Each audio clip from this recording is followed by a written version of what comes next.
House Republican calls to reimpose Trump oil sanctions on Iran, says Biden invited attacks on U.S. troops. Representative Carlos Gimenez, R. Florida, called on President Joe Biden to reimpose sanctions former President Donald Trump placed on Iran and condemned Biden's policies of easing and removing sanctions for inviting adversaries to attack and kill United States troops. The House Republicans' call to action comes in response to conflict escalation between the U.S. and Iran through proxies. Last week, an Iranian proxy launched a drone attack, killing 3 American soldiers, and the U.S. responded with retaliatory strikes on Friday night. Why Biden would want Iran to have additional funding that they can use against our allies and against Americans is beyond me, Gimenez said in an interview with the Washington Examiner. It makes absolutely no sense. You lift sanctions on Iran, and they're not going to act well, he said. They're going to fund their terrorist network. They're going to fund Hamas, Hezbollah, Houthis, and everybody else that just wants to cause chaos. The Biden administration repealed Trump's sanctions against Iran on February 18, 2021, during negotiations for a new nuclear deal with the Middle Eastern country. Trump pulled the U.S. out of the Obama-era nuclear deal, the Joint Comprehensive Plan of Action, on November 5, 2018. The United States has launched a campaign of economic pressure to deny the regime the funds it needs to advance its bloody agenda, Trump said of his litany of sanctions against Iran. Trump restored all sanctions that had been removed as part of the Iran nuclear deal and targeted critical sectors of Iran's economy, including its energy, shipping, shipbuilding, and financial sectors. John Bolton, former national security advisor under the Trump administration, shared his thoughts on Biden's policies with the Washington Examiner.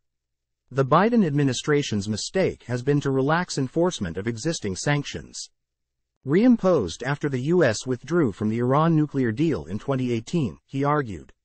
More sweeping sanctions are certainly in order, but everything depends on rigorous enforcement, of which we have seen almost nothing under Biden. I totally agree with that, Gimenez said in response to Bolton's comments.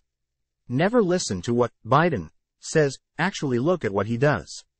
It may not have been good politics to say, I'm lifting sanctions, but if you don't enforce the existing sanctions, it's the same thing. And that's what he's doing.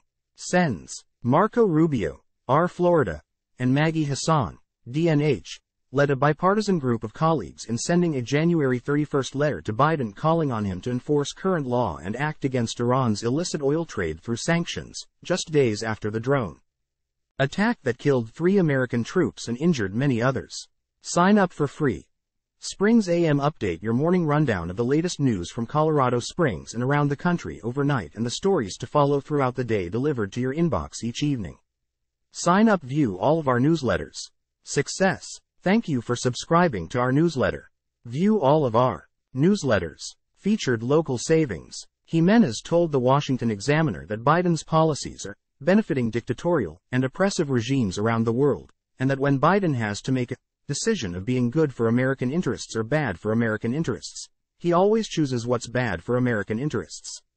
He is wrong every single time, every single time. He seems to be working against it on purpose. The Washington Examiner consulted with Saeed Gimenez, senior Iran and financial economics advisor at the Foundation for the Defense of Democracies, to discuss Biden's policies on Iran. When Biden assumed office, he inherited significant financial leverage over Tehran, Gimenez said. However, his administration chose to entice Tehran by not fully enforcing, maintaining, and expanding U.S. sanctions against the regime. Since then, Tehran has sold more than $100 billion of oil, its non-oil exports have set records year after year, and its access to export revenue and currency reserves has significantly expanded. This approach has effectively diminished Washington's financial leverage over Tehran, resulting in increased aggression abroad and oppression at home, he continued. Tehran has boosted its funding for Hamas from $100 million to $350 million, intensified its efforts in Yemen by recruiting more Houthi fighters, and increased the quantity and quality of weapons sent to Shia militias across the region, he said. By enforcing, maintaining, and expanding U.S. sanctions, Washington could pressure Tehran, reduce its financial firepower, and limit its capacity to fund aggressive foreign policies and oppressive domestic measures.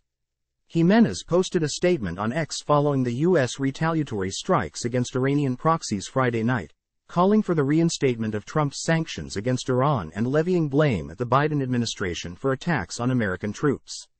Biden's failure to isolate the regime in Iran, annihilate Hamas, and support our strategic partners in the Middle East has emboldened the enemies of freedom to target, attack, and murder U.S. troops, he wrote. Click here to read more from the Washington Examiner. Gimenez told the Washington Examiner that the only way Congress could hold Biden accountable for his policies is through impeachment. We can condemn the actions, but at the end of the day, it's not Congress that can solve this problem. It's going to have to be a new president, he said. The Washington Examiner reached out to the Biden White House and State Department for comment. Click here to read more from the Gazette.